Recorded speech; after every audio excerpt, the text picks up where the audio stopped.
Well, hello and welcome to the Civil War Regiments Podcast. I'm really excited again to bring you a new episode, but this is something that's a topic that's very near and dear to me. But joining me today is Dr. Brian Jordan, and we just actually finished recently. We did an episode on the 107th Ohio Infantry and his book, A Thousand May Fall. Very interesting interview, and I highly recommend you all listening to that. I highly enjoyed that episode. It was a lot of fun, and I learned a lot myself in there, and the attention that regiment deserves.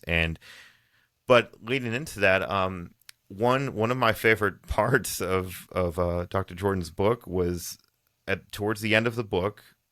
He has a bibliographic note where it's more or less just a few pages worth of insights on how to write and research a regimental history. And of course, this is the Civil War Regiments Podcast, and this is a subject that's nearest to me. And I have goals and aspirations to one day, hopefully, write a regimental history. So I really am personally thankful that you included these notes in your study, and it's almost like you're helping those following you. Hey, this is how you do it. And it's not always easy. It's not always pretty. There are a lot of blood, sweat, and tears in writing a regimental history. But first off, I want to thank you back to the show, Dr. Jordan. Thank you again for joining me today. Well, thank you, Stephen. It's a privilege to be here. Awesome. And I'm very excited. This is very intriguing subject to me. And I hope this discussion is not only a help to me personally, but I hope it also helps aspiring students of the Civil War and aspiring authors. And, to lead off on things, like, as I said, we spoke about the 107th Ohio, but there's many regiments in the Civil War that don't have a book yet.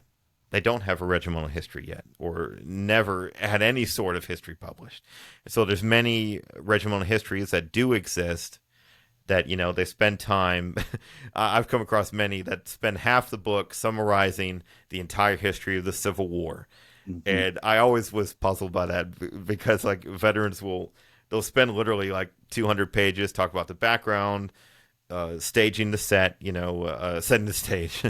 And, they're talking about a grand overview of the entire, war leading up to their involvement.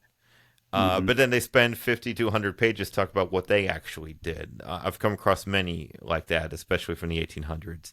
Mm-hmm. And, and there's very little even written about sometimes about the background of these men and the communities they're from, the families or the way of life, their occupations.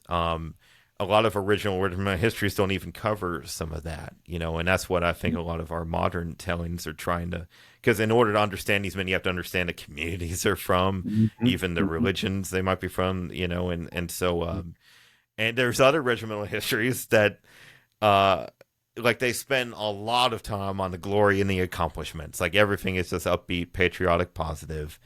And when I think about it now, I could see now in hindsight that, okay, that was at the time of the Spanish-American War, or we're getting ready for World War One. And so there was this need in the country too at that time that we need to be really patriotic. And so, a lot of it is hurrah type histories, but very few back then seemed to focus on the darker sides of war, the darker chapters, or the honest brutality of it.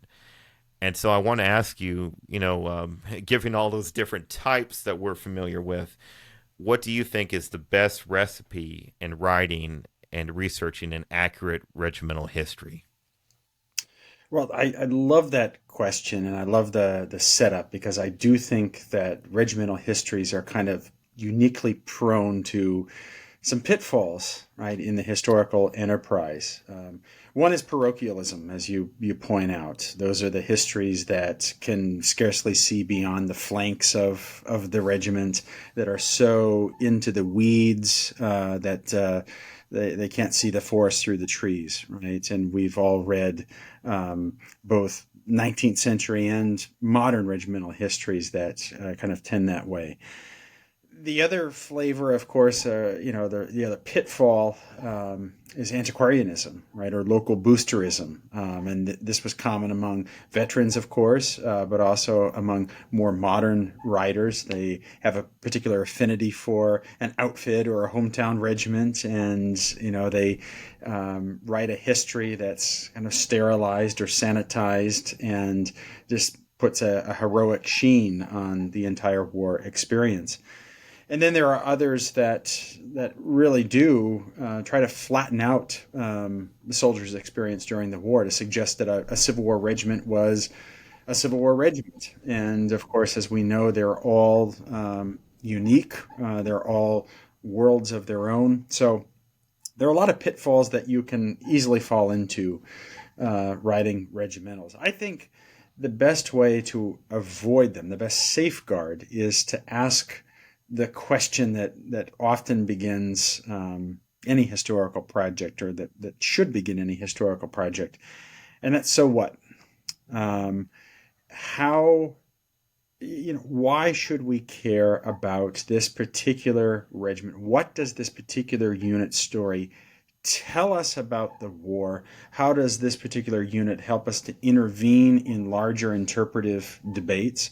How does it complicate our understanding of a particular issue? I think the best recent examples of regimental histories all do that, and all have very strong answers to the so what question. Why should we care about this unit beyond the very noble purpose of remembering and recalling and detailing the sacrifice and the suffering of a body of men?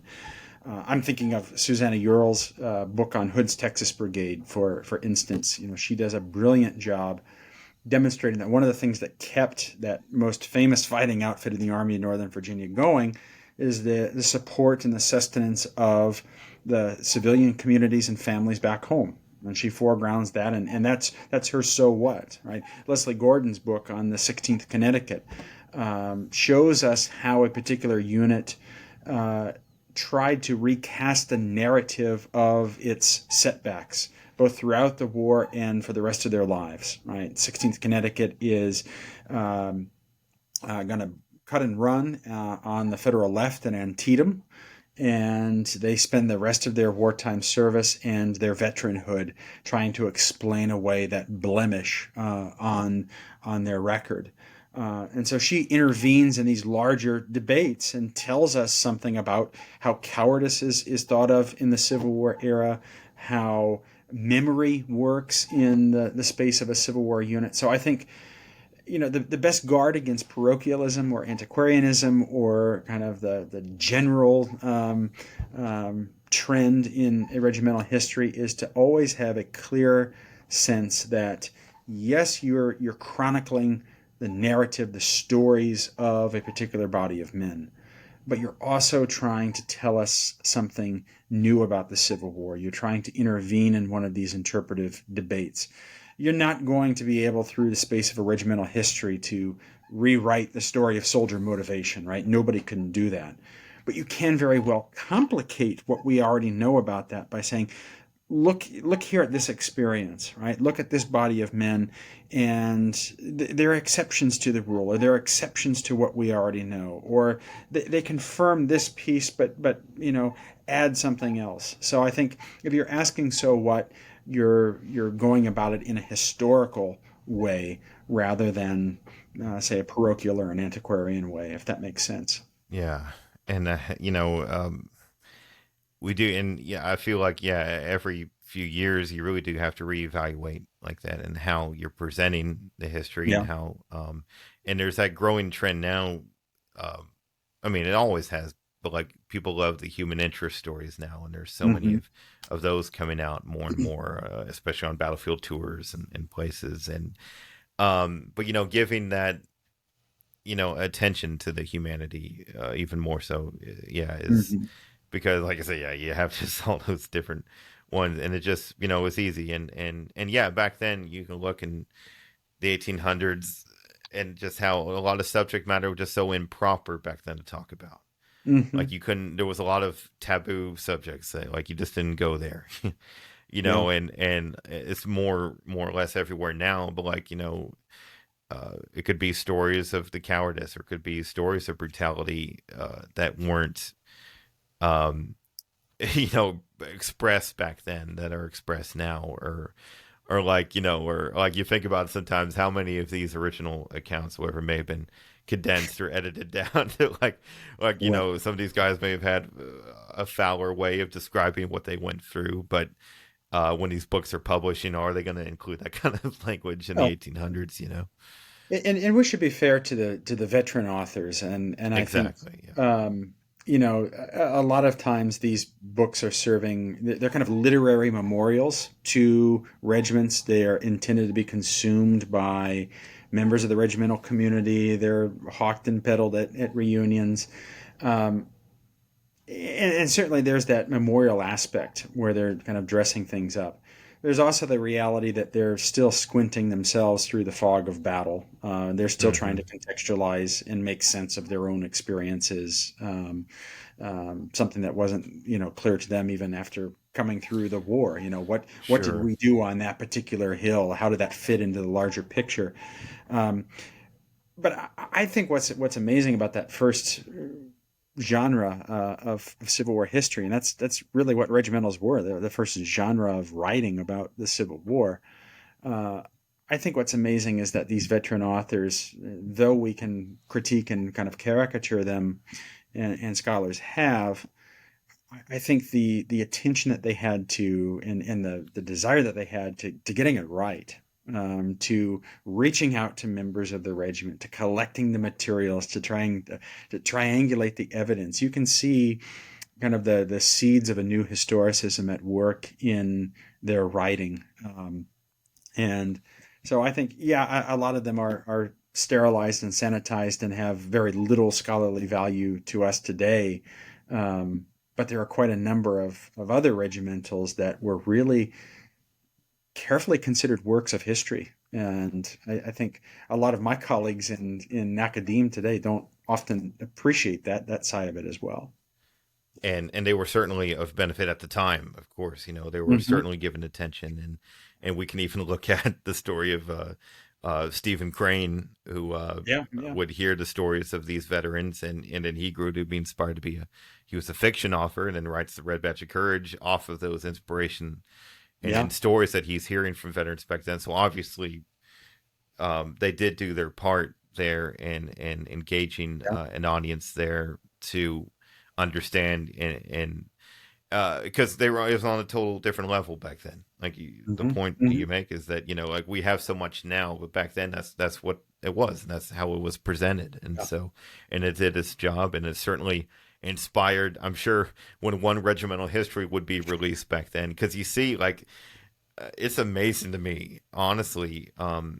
With Union regimental histories, like they pump them out in the late 1800s. I They do. mean, and it's amazing in my own research sometimes. Like I'll find an obscure regiment that I think is obscure, and I'll go on some of these research sites like such as the Haffey Trust or Internet Archive, or Hmm. and I'm going, and then I'll find, oh, there was a regimental history written in the 1880s, and I'm like, oh, there was a 700-page history written about this Hmm. regiment, or Hmm. like, okay, and or you look, and but then you just see, like, obviously it was a very trending thing for these veteran groups to do, because like from the 1880s all the way for the early 1900s, it's just regimental history over and over and over again being published, and Yeah. so I have to wonder, like, when the first ones came out, your earliest ones, that must have inspired, is or like the same way, to kind of make a comparison today, like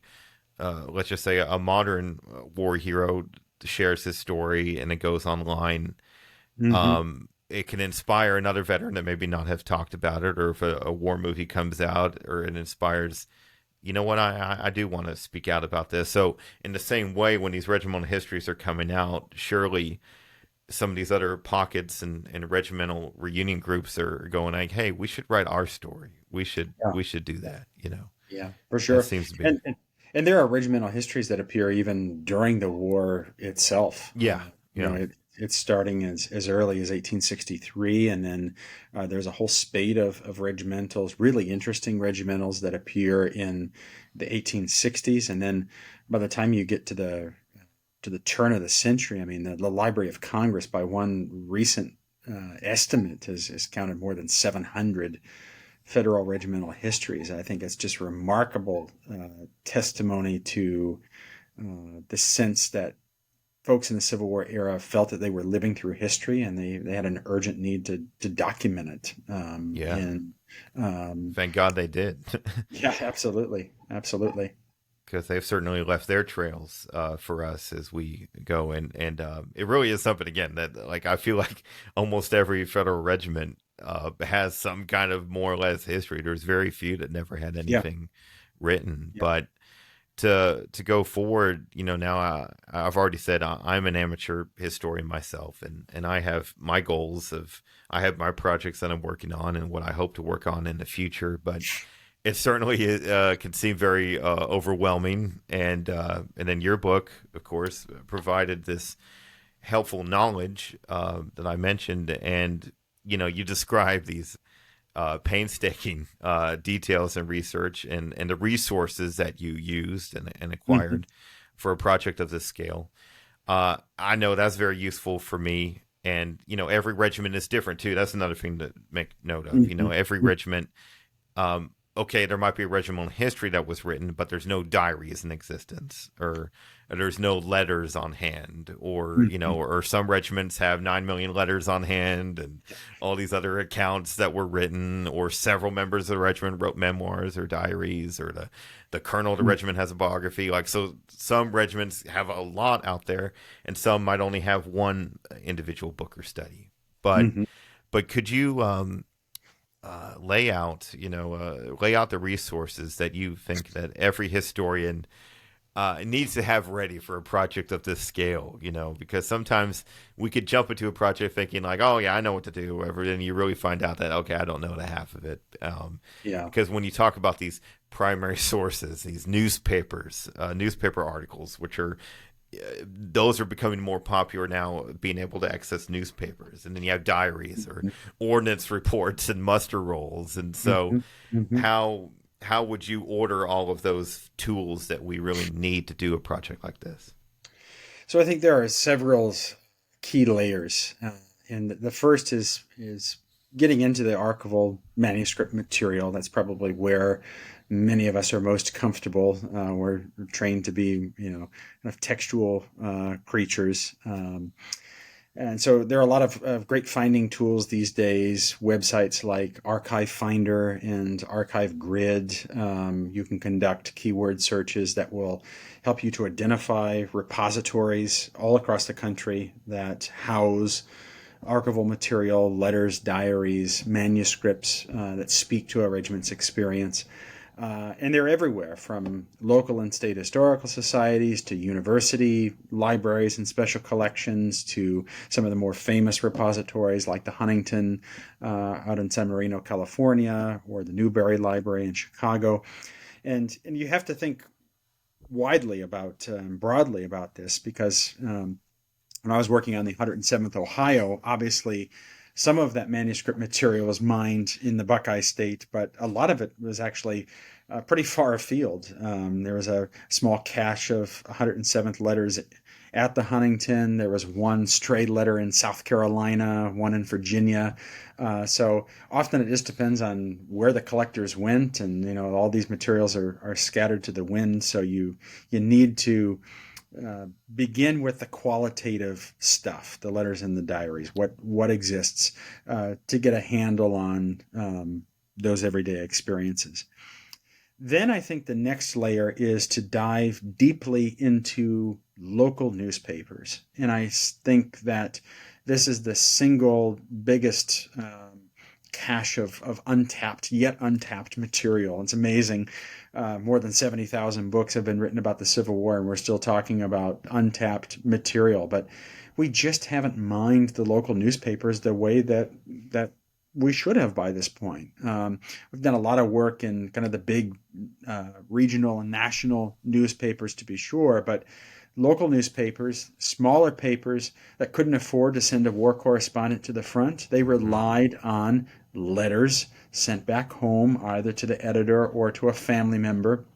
And the family member would in turn provide the letter to the newspaper editor, and they'd publish these letters as the news of the war, as the update from the front. And so, I found precious few letters from the 107th actually in manuscript collections. The bulk of the letters I found from the 107th, the bulk of the embodied voices that I have in the book, came right out of local newspapers that very often are not yet digitized. You still have to crank the microfilm reels in local libraries or genealogical research facilities. So take advantage of the local newspapers. A lot of that material has never seen the light of day. Even for some of the more famous outfits that have been written about ad nauseum, you're going to find new material. And the added benefit to going through those local papers, of course, is that you're going to understand the day-to-day life on the home front, which is going to often manifest in the experiences at the front. There's that dynamic relationship between the home front and the battlefield. And so you're not only going to, mine for the letters, but you're going to understand what are the concerns of folks back home? What are the politics like back home? How are they reporting and receiving the news of the war? How does that then shape and affect the way that the men are perceiving the home front and vice versa? Then I think the National Archives is your most important stop, and it's the deepest layer.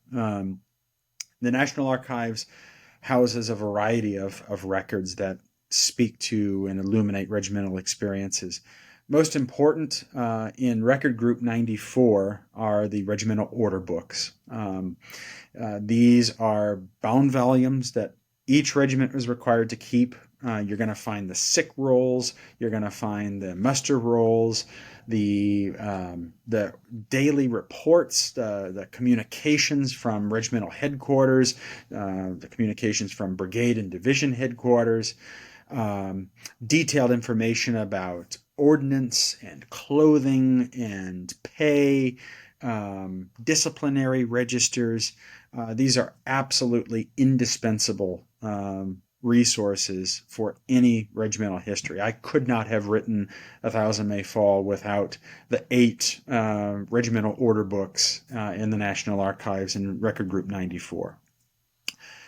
After you mine those, you now have a much better sense of the regiment, both qualitatively and quantitatively. And then you can dive into individual service records, the compiled service records for individual soldiers, the pension records in Record Group 15, an absolute wealth of information, not just about veteranhood, not just about the life trajectory of injuries and ailments and chronic diseases, but of course, when they're appealing for their pension claims after the war, they have to supply affidavits, and they're going back and they're offering written accounts of what they experienced, what they saw. And then because the evidentiary requirements for a pension require other members of the regiment to testify to that, they're adding their own 2 cents about a particular episode. So they're incredibly rich, not just about the human experience and about veteranhood, but about the war itself. And it's also revealing as to the mobility of men after the war, kind of the social networks within the regiment. You can analyze who's testifying on behalf of whom, or how are they still connected, or the degree to which they're still connected. And then you can get into, drill into hundreds of other record groups, into the papers of regimental surgeons. Really, really interesting. The cases of pension fraud have their own record group, and you can kind of get into the unseemly story of how a lot of these widows and even orphans were fleeced by kind of sharp pension attorneys, and kind of tell the human story that way. So the National Archives, a lot of their stuff is now digitized, but the vast majority of the nitty-gritty stuff that you want isn't, and it requires a trip there to Washington to get into those materials. And I do have to ask here, yeah, to get to that nitty gritty seems to be the hardest part for us amateurs, if you will, Yeah. just getting started out. And so I'd like to ask you too, how easy is it for someone like me to, whether it's local newspapers that might not be digitized yet, obviously it requires a lot of we're in this digital world, but there's still so much that has not been digitized yet. And there's websites out there, like one I use a lot is the Library of Congress newspaper search. Uh-huh. Yeah, that's great. I've used that one a lot. And in fact, that's probably the deepest that I've learned so far, because I would go in there and I was doing this study on Gettysburg regiments, and what I did, I would go through. You could search by state at least for a lot, and I would Hmm. do every number of searches. So on their website, I would search. Okay, if it was an Indiana regiment, I would search Indiana, and I would search the time period of. I knew during the Battle of Gettysburg, you're not going to find anything. So like I would start like July 3rd or 4th Hmm. on to like the end of the month or even the end of August within this period, and I would search everything. If it was the 7th Indiana, I would type in 7th Indiana, see what comes up. Of course, 9 million things come up. Or Yeah, like I yeah, would type in just the colonel's name. yeah, Or I would type in. I would also have to do like spell out seventh as a word and not the yeah, yeah. number, and I would do, and I would actually, it would took a lot of time, but like I would stumble across something. It might be a letter from home, or Yeah. and it's hard to believe now. Like sometimes when I stumble across something, like could I be the one? Could I be the first person that stumbled upon this? Yeah. Probably not. Probably not. But like, there's a few accounts that I've pulled from my own research, and I'm like, hey, when I publish this, could I? Maybe am I the first one that published that letter? Who knows? But like, it probably has already been over with a fine tooth comb. But when you talk about these lesser known hometown newspapers, how would you try to request and get that? Does it involve a lot of travel and time to go to these locations? And in a place like the National Archives could just seem so overwhelming. Yeah. Yeah. Like, okay, how can a guy like me request to look at documents with National Archives? Like, how easy Yeah. is that for someone to really get into? Yeah.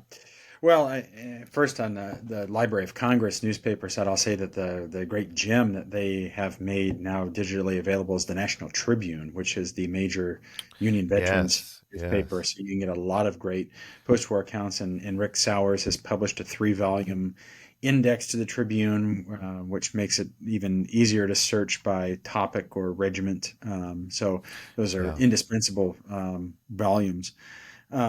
In terms of the local newspapers, I mean, a lot of state historical societies. I was fortunate to have an Ohio regiment to work on, and the Ohio History Connection in Columbus, which is the new name for the old Ohio State Historical Society. They have just a tremendous collection of newspaper microfilms. So you can kind of one-stop shop and look at a whole range of, you can look at every newspaper from counties where there was a company mustered from your regiment. So I would look to the state historical societies as, places that very likely, very often have those local newspapers, and then other places, smaller repositories, libraries are often willing to interlibrary loan reels of microfilm if you can't possibly get to this remote location to where they have they're the sole source provider of this particular microfilm. In terms of the National Archives, I mean, I think it can be, even for professional historians, it can be a little overwhelming, the bureaucracy and just the process, learning the process of requesting the records. But I will say that the old Army Records Division at the main headquarters for the National Archives on Pennsylvania Avenue, they're incredibly helpful. And if you go in just with the knowledge that, look, I'm interested in the regimental order books, and I know they're in Record Group 94. They have very thorough and helpful finding aids. They'll walk you through the request process. They're very, very helpful that way. A lot of the pension files now, they have been for some years, working on the digitization of pension files. That's not entirely complete yet, so there's still reason to go there and request some pension files. And there too, they're helpful if you can, come in empowered to know these things are in record group 15. I have, the application and the certificate number ready to go. They'll be willing to help you. And they have a lot of great published guides as well to those records, a lot of helpful resources on the NARA website as well. But also take advantage of sites like Ancestry.com, which I have had tremendous success. When I'm working on, and it could be an enlisted man, it can be an officer, it doesn't matter. Genealogists and historians often don't speak to one another, but they should, right? Just because they speak different languages doesn't mean that, we can't work together. And I've found incredible family histories, photographs, even documents that have been posted to public family trees on Ancestry. I've got footnotes in the book that go back to Ancestry.com. So use those resources. And if you have a subscription to Ancestry, you also by default have a subscription to newspapers.com. And newspapers.com is making a lot of these more recondite local newspapers now digitally available, and it's amazing how much material you can get just from your desktop. I know, and for me personally, it started for me in 2020, this Gettysburg project of mine, Yeah. because I was stuck at home, and I probably used up most of the online resources I could to a point, a lot of the free resources out there. But yes, if you really want a deep dive, it requires getting a subscription to some of these resources. Absolutely. You need to get Ancestry, you need to get newspapers.com, and there's actually something I personally just signed up for, and I'm actually going to be featuring them on an upcoming episode. But there's this new site, Research Arsenal, that just came out. I don't know if you're familiar, but it just launched a few weeks ago. And it's in tandem with the Library of Congress archives, where they have a lot of those, and National Archives, where they have a lot of those ordnance reports and regimental entries uploaded to this website. So for a fee, and they have had it programmed where you can search by regiment on this website. I just joined up, just diving in myself, but I'm looking forward to using that as a tool. Again, here as we go, there's more and more being added, and I hope one day that a lot of these other treasures do get uploaded online. But I want to touch on something that you even said earlier, and like how you mentioned how people with ancestry should talk with genealogists should talk to historians, and you mentioned earlier about how there's this forgotten treasure trove of local newspaper history, and maybe that is the point. There is that disconnect where we have that disconnect with the home front during the war, and so for years and years we've been writing histories without much of a focus on the backgrounds and the home fronts. And so that's why people aren't using Ancestry, people aren't using the local newspapers, because we've had this disconnect. And so you have to find that, and use that. And sometimes, it's right in front of you. Or if you're local to an area like that, start at home, where there's these resources like your local libraries and historical societies like this. And, and for me personally, I'm in a place where in the South, especially, of course, Confederate regimentals don't really exist in many ways, shape, or form, or there's very little written. So I'm here in my own, I have a historical society in my community, but there's just, you could tap into it, but there's just still not much there. But then if you are living in Cincinnati, if you are in a town, it's just remarkable the amount of resources that you do have and can find. And you can very easily find what kind of rifle that your ancestor was using, what he may have been issued on the campaign. And so it really is amazing to me how the online research especially has revolutionized this, where amateurs like me, it is a lot easier now. 20 years ago, that was impossible for me, or you had to have the credentials in a way. It almost seemed like it, but now it's opening the door for us, a lot of us, to kind of more easily access a lot of these documents. But yeah, you hit And the nail on the head there. the rare book sites in particular. I mean, when I first started my work, I recall traveling to rare book rooms to access a lot of the early regimentals, or some of the more scarce memoirs.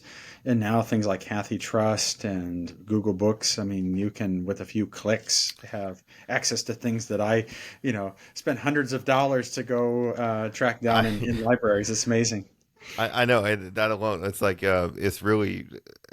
I know it's come a lot easier because I've read other historians' books where they talk about all these journeys of going back and forth to National Archives and all the Hmm. travel time and the money and the costs, and then a few years later, all Yeah, those same documents are online now, and it's like, oh well. But it's a good thing. It's a very good it is. thing, and it sounds like, too, as you said, we need to have our information ready. So, like, if we are going to go to a society or the National Archives, do some of that advanced research to already know what you're looking for, and I'm sure they appreciate that. It sounds like the people working there are Mhm. good, because I'm sure they have a lot of people coming in asking for their, like, if I walk up to the counter and be like, I don't know anything, I just want to find out about the 19th Indiana, what you have. But if you come in going like, hey, I'd like, record group 94 or this file, and I know the numbers, then Yeah, I'm sure that kind of inspires them. Okay, this guy knows what he's looking yeah, for. I'm ready to help this guy. And yeah, yeah, so I'm sure that comes to great help there. yeah. And, you know, um, to move on a little bit, in your work on 107th Ohio, you state that each fighting regiment was a world of its own, Mm. and that's very true. As you already mentioned, in any large scale battle, the men of a particular regiment have a field of vision that's as wide as the flanks of their Hmm. sometimes their own company, much less their entire regiment. There's Yeah, a lot of times where guys only know what's going on within their group of four men, their mess, yeah, much yeah. less their entire company, much less the whole regiment. And I think it's easy that for the average student award, we just compile a bunch of regiments together Hmm. as experiencing the same thing. Or if you study one unit from a brigade, you know all the units of that entire corps. Like, Hmm. okay, like, so if I read about 107th Ohio, I know about the entire 11th Corps now. I don't need to read anymore. And I find that to be far from the truth, because each regiment has their own unique story to tell. Each comes from a different community, a different background, different ethnicity, and each may handle the war in a little different or experience it different than another. And Hmm. it could be with good or bad results. But would you agree or disagree with that? That you can't really condense like one regiment equals all. Oh, absolutely. I mean, one of my biggest pet peeves is we so often treat enlistment papers as birth certificates, right? These are men who had lives, families, communities before the war, and those experiences, their occupations, their education, their religious backgrounds, their family life, their domestic situation, all of those things informed the kind of soldiers they became, which in turn informed the regimental culture, and we have to take into account all of those things, and the studying diversity even within a unit. I mean, I write in my book on the 107th that their enlistment motivations mock any sort of neat categorization, because you find the whole range of them: the soldiers who went off for bounty money, the soldier who was convinced the American Civil War was a continuation of the revolutions of 1848, the men who were really converts to wartime radicalism. I mean, you have the whole range of experiences, and you have to understand the background and the communities and the families before you can understand the regiment, and then you have to understand the regiment before you can understand what they do on the battlefield, Mm, yeah. and that varies in each brigade, in each division, in each corps. So we have to be really attentive to that. And happily, I think historians of late are becoming much more attentive to that in this kind of recent revival of the unit history. And I do have to say on that same note, I'm a living historian. I've Yeah, attended many an event and many authentic events where it's not open to the public, but we're recreating a regiment on the actual ground, but we're deep in the woods in Virginia portraying this yeah, regiment on campaign. And a lot of times, a lot of advice that I've gotten within those groups is we don't, it's not that we don't really do first person the entire time in these events. We do put our sure. phones away in the car and we try to put ourselves in the right mindset of what we're portraying. But I remember one time hearing years ago, several guys recommending that, yeah, go back and study. We're going to be portraying this regiment, but we encourage everyone to go and study the background of the communities, get an understanding of where these guys came from before you Yep. come out to the event. Put yourself in kind of their shoes.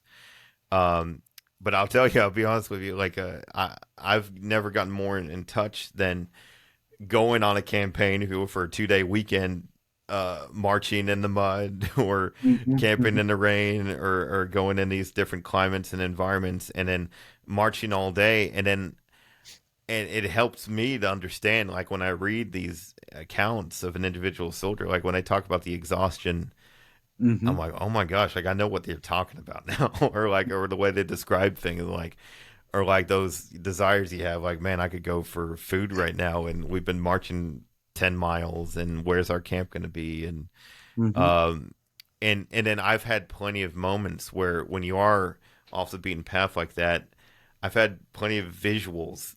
Like it could be a covered wagon going down while we're resting with fixed, with stacked arms on the side of the road while a Keijon goes past, and I have moments like this. Just feels like what it could have felt like, and that's what the authentic experience gives, where everyone's wearing what they would have worn and hand sewn, and you get a better visual than you would at some reenactments that might be open to the Hmm. public, where there's like fry bread stands. It's like when Hmm. you go off Hmm. the beaten path for the same of these things.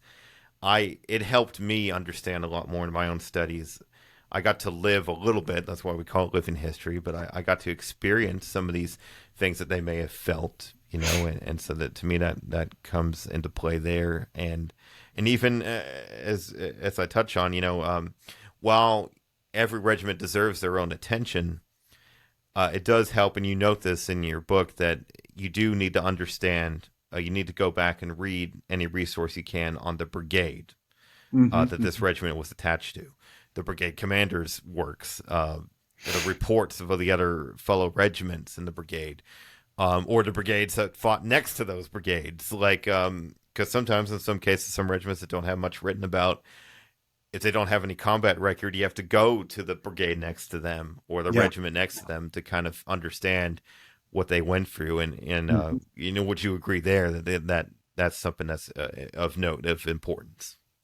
Yeah, absolutely. And in my work on the 107th, I mean, there are times because of just how thin their archival traces are, in order to evoke a particular moment or experience, I had to rely maybe on the 55th Ohio or the 17th Connecticut units that likely experienced something of the same thing, but of course didn't experience it exactly the way that the 107th. They're as close as we can get. So we're tapping into those neighboring regiments and units that were brigaded with your subject unit, can really help us to provide insight into how the men are perceived within the army.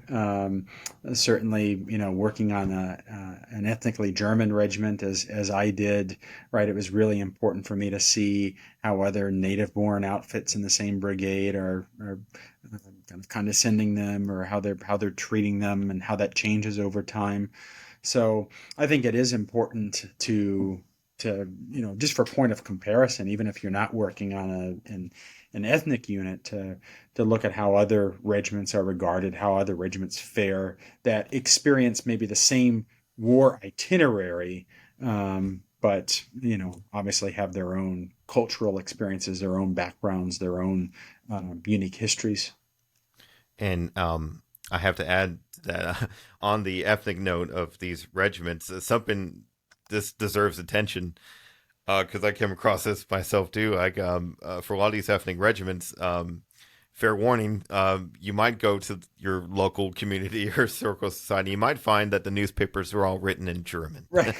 as you have That's these right. entirely German newspapers, and it's That's old right. German, correct? Yes. Yes. And I wonder, and I'll ask you, I remember one time I found an entry, and I was trying to look at the old German alphabet the way it was because it was so painstaking trying to translate. And so, did you find yourself personally trying to translate many entries like that? Happily, I have a very generous colleague who was able to help me with that old German. But yes, you're absolutely right. Some of the old script for some of the Ohio German papers was Yeah, quite yeah. the challenge. So just be aware of Yeah. that.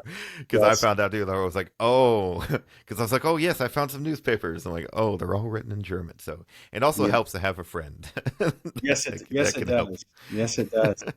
Yeah, I took French and Spanish as my languages in graduate school, and then of Oh, course, nice. immediately turned to working on an ethnically German regiment. So, Well, it actually inspired. I've been trying to learn German myself, and I'm trying to dabble a little bit in French, but I'm in early stages right now. yeah, yeah, Maybe it'll pay off eventually.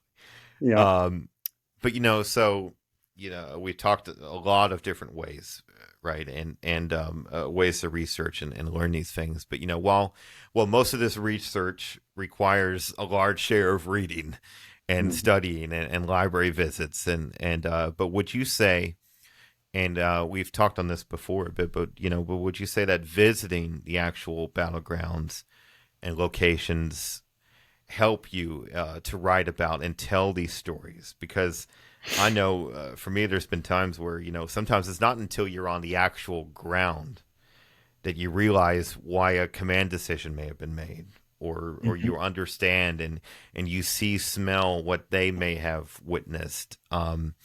I know for me, and I know, of course, with erosion and things change. So some of the battle landscapes that Sure. we go to are not quite how they would have appeared 160 years ago. But do you Yeah. feel that that's also an important asset in these studies?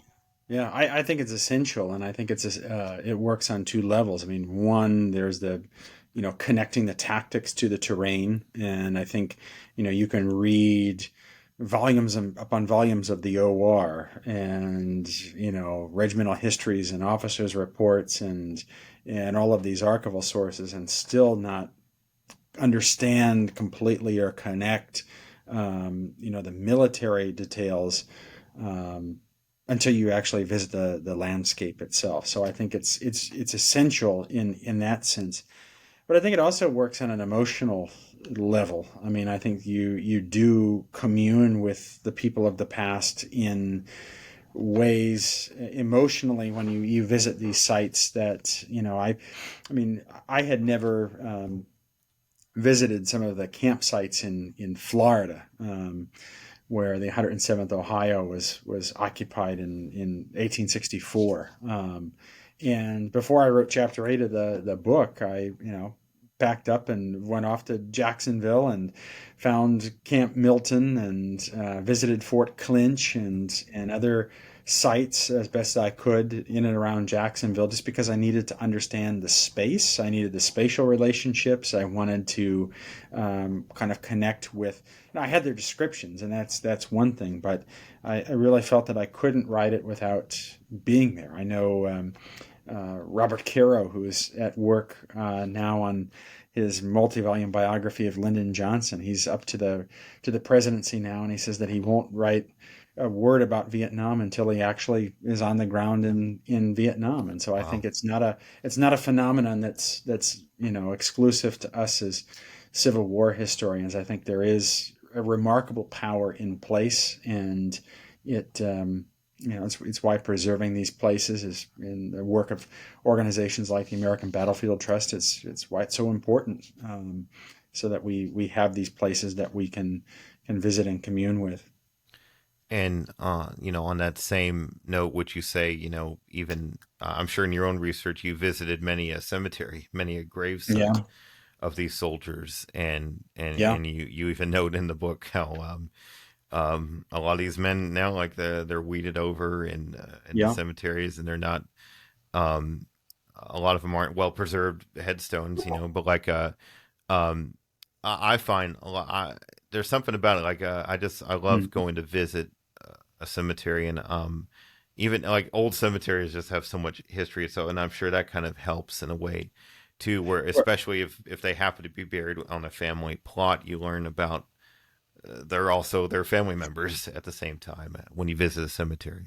Well, visiting the cemeteries, I mean, it actually helped to develop one of the big arguments that I hope comes out of the latter half of the book, which is that Civil War regiments never really demobilized, right? They return home to the same communities. They Hmm. maintain their connections with one another. The bonds of comradeship transcend time.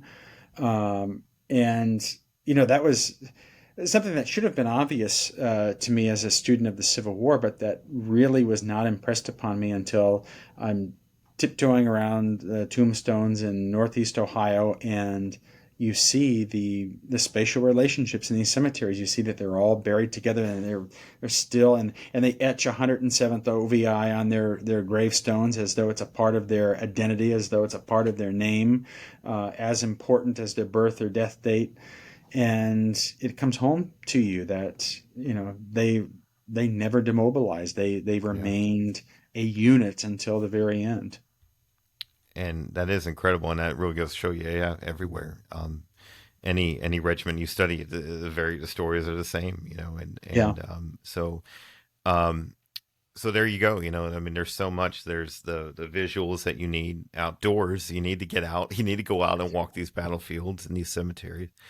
And but it requires a lot of research too. Like there's a lot. Sometimes we want to take shortcuts a lot, Hmm. and like a lot of people are like, oh, I don't need to do all that. I just need to write this book, and I want to get this book published. And but Hmm. like you have to take a step back, right? You have Yeah. to really and it could be several years worth. Or Yeah. I know a guy, it took over 10 years to write Yeah. his book, and sometimes it is a life uh, Yeah. consuming project, and or some guys are able to pump out a book every couple of years, which God bless them for it, that you're able to do. um, so thank you so far. This has just been very helpful for my own understanding, and I really hope that people listening are taking notes, and of course, as always, in my show notes for the podcast, I'm going to also put links to a lot of things we talk about. Mhm. But I have to ask you, do you have any parting thoughts, words, advice on aspiring students like myself who we all the hopeful projects that we have? Do you have any further guidance on our studies and how we need to pursue this? Well, I think just to encourage future regimental historians, I think it's changing pretty dramatically in the academy, but I think there was a time not so long ago when regimental histories were kind of looked on condescendingly by professional historians. That this is just the experiences of a particular unit. What can it really tell us about the Civil War? And I think that's remarkable on a number of levels. I mean, one, these are men who deserve to have their stories told, number one. But beyond that, I mean, I think, again, regimentals are incredible vessels for telling much larger, more complex, more human stories about the war. And so I would encourage folks who want to take on a regimental history, I mean, take it on because it's a labor of love, take it on because you are compelled to tell the story of a particular group of men, but understand and appreciate the potential of that project to speak to larger issues in Civil War history, right? Don't be afraid to make an intervention in debates about soldier motivation or emancipation or whatever the issue may be, because regimental histories have a unique capacity to do that, to help us complicate our received national narratives. And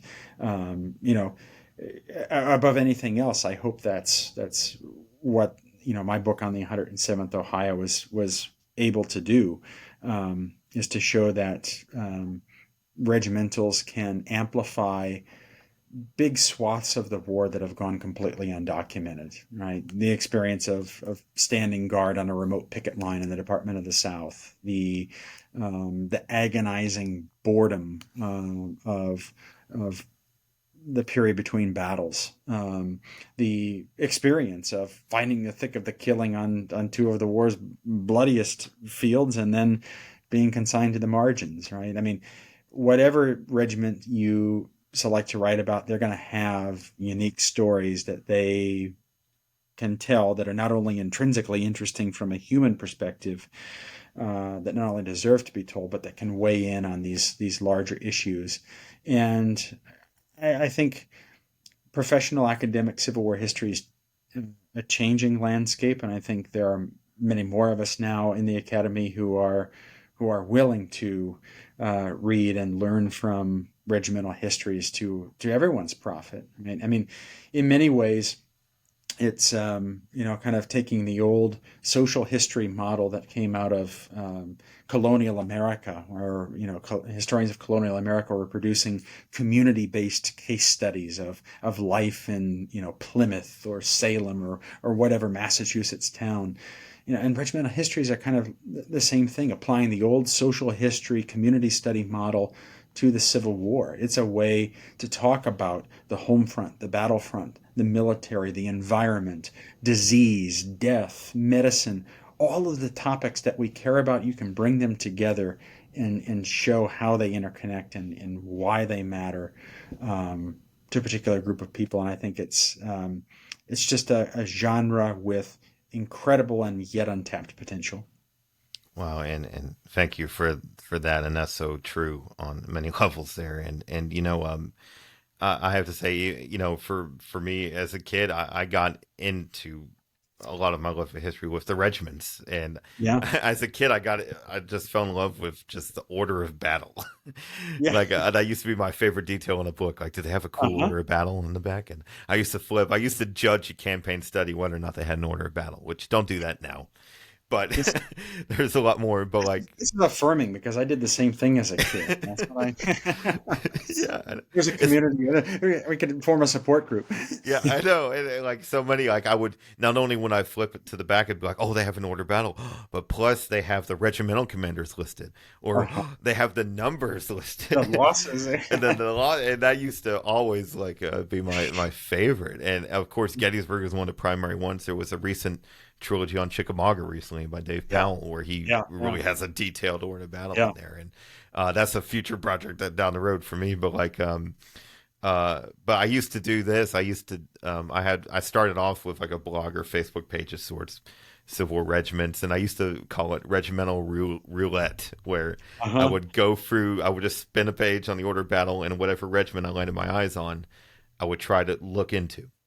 And it Hmm. might be a random regiment, or it might be a random artillery battery, and I'd be like, okay, what can I find on these guys? And I might write a little blog on them, or and that was something that I would do. But you really touch on how we do need to make a connection with this unit, because there's going to be a lot of blood, sweat, and tears involved in this project. We need to make Yeah. sure that this regiment is the right fit for us, and we feel like, okay, you have to look at it, okay, realistically, or like most of the libraries I need to go to are 14 hours away from here, or like you might want to look geographically, okay, where am I, and you need to lay out those things. And yes, while there's a lot of online resources, requires a lot of travel, but and then there's been many times I've heard friends of mine that it might be a monument at Gettysburg that they, or any battlefield for that matter, where this monument is striking to you, or it might be a humble monument, and you're like, I never noticed this monument before. What regiment is this? Hmm. And you look at it and you go like, well, what are these guys' stories? And so sometimes that might be the starting off point, and then you start building all these resources that we talked about. And so that's what my hope in my own projects is. I hope to bring attention to a lot of these individual regiments at Gettysburg in particular, and just like that, I know I talk a lot on these Eastern battles, but like that's why I want to go down the road, bring attention to all the regiments of Chickamauga, because each Yeah. regiment in any campaign, any theater has a story to tell, and Yeah. it's this worth being told. And And I'm glad, as you say, there is a little more respect now for regimental histories. They deserve it. And because I want to hear from the men who experience these things. Yeah. I mean, sometimes when we hear these things from secondary sources, like, it's all fine and dandy, but I want to hear the guys who Yeah. actually lived and fought this. And we can um, compile these as we do. And you really have to look at the multiple sources as always. You can't, like, Hmm. one guy's story, you have to base it with everything else, make sure all the facts, stars align. But still, these are the guys who lived it and witnessed it, and so I want to hear, just like, in today, 9/11 survivors or veterans Hmm. of the wars today. Like, I want to hear their stories. I want to hear what they have to say, and so it's really a remarkable thing. And so we all strive to do our best, as you have done in your works, to represent and tell these stories that need to be told. And so again, I thank you, sir, for your time this afternoon, and this is really compelling for me. I can't wait to re-listen to these and take my own notes, and it's an exciting adventure ahead for many of us as we try to pursue our studies and our research. And again, I want to thank you, sir. Well, thank you, Stephen, for everything that you do, and I hope we'll stay in touch as your own work progresses and have future conversations. Yes, thank you, sir. And I look forward to your future projects. I don't know if you can give us listeners any taste of what you have cooking right now, but I Well, wonder if you have any future projects yourself. I do have a few things I'm working on. I'm working on a short book for the emerging Civil War series Oh, yeah, on the yeah. Battle of South Mountain. Mhm. So revisiting something that I looked at very early in my career. But then the large project at the moment is I'm under contract to do a one volume history of the war for Live Right W. Norton. Wow. It'll be Okay. out, I hope, in 2025, and it will be a massive tome that will attempt to tackle everything from battlefield to home front, from lived experiences to the military narrative of the war in one volume. So it's a daunting task and a huge book, but I'm having fun with it. Oh, that's great. Well, that's great. There's always something to look forward to, and so we look forward to your new projects. And again, those of you listening, I'll put the links in the show notes. But please check out Dr. Jordan's existing and previous works, especially on the 107th Ohio, as well as Union veterans after the war. A lot of compelling stuff here. So again, I thank you, sir. Thank you all for listening, and stay tuned for more episodes and content to come. Thank you all very much.